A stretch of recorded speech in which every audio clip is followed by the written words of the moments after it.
One dream, one soul, one prize, one goal, one golden glance. So we've got Mick Fitzgerald here, of course, and what a great opportunity, a man who won the Grand National back in 1996 with Rough Quest. I thought we could talk to him a bit deeper about his experiences that day. And you went into that race, Mick, on the hot favourite. A horse that finished second in the Gold Cup, was well in at the weights.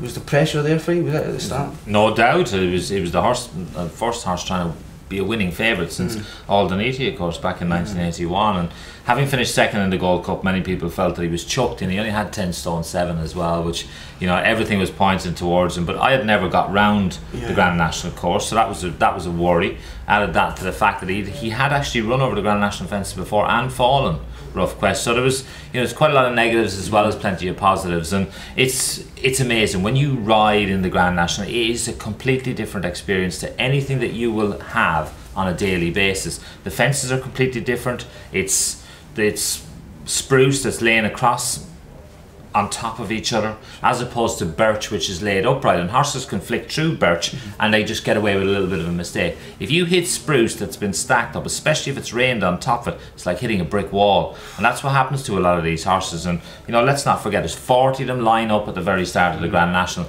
It's every man for himself. It is the proverbial cavalry charge down to the first. You meet that first obstacle. Now the first is not that big. I'll just show you. The first is probably just up to here in height, but I lay that to the fact that there's 40 of you all going at it flat out. They always come into the weighing room beforehand, the stewards, and they say, "Oh, you must go steady," and all the boys go, yeah, and then off they go flat out. Nearly, well, I think it's 1/6 of all fallers in the race happen at the very first obstacle, which is the smallest fence in the course. It's just speed that does them.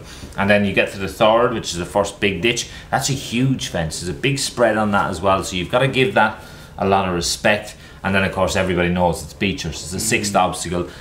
Brave man's route. You see them all. Paul Carberry and co. Right down the inside, because they know there's a camera tracker which follows them all the way across the obstacle. And it's, you know, it is a roller coaster ride. It's that your stomach is still up there as you're going down. It's that drop. The drop from the back of Beechers, trust me, is huge. It is the height of the wall, the drop when the horses come down, and it is like the first time you land over Beechers, you're like, where is the ground?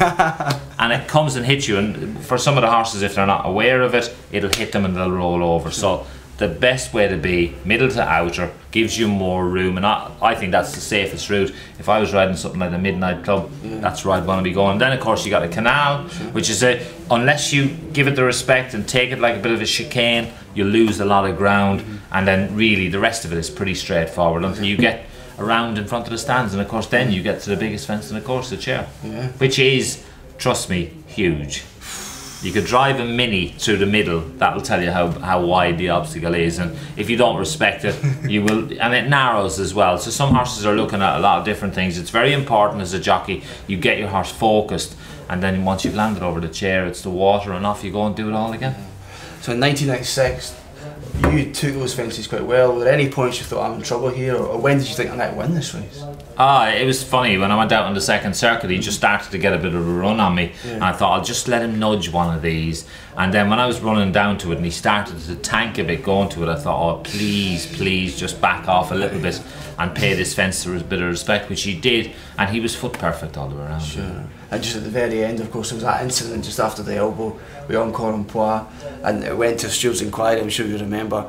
I remember reading in your book, Mick, that Terry Casey, the trainer, thought that it was a goner. What were your feelings? How were you feeling? You must have been almost trying to celebrate, but at the same time trying to remain conservative. It's tugging at your emotions, really, because one minute I wanted to like be punching the air non-stop, this grin that I couldn't wipe off my face, and then I meet Terry Casey coming off the track and he tells me that we're going to lose the race, so straight away I'm absolutely wetting my pants at the thought of winning the Grand National and then being the first jockey ever to lose it in the stewards room. So, you know, there's a lot of emotions there, and then, you know, when they finally confirmed I was going to keep the race, it was, you know, it was just an amazing, just a flood of emotion. Sure, and a great night, I'd imagine. Very good night was had by all. And the best moment of your career? It would definitely be up there. I think for me, riding a treble on Gold Cup Day and winning the Gold Cup would have to be the one for me. But the Grand National is, I'd say it's a bit of a dead heat. Absolutely.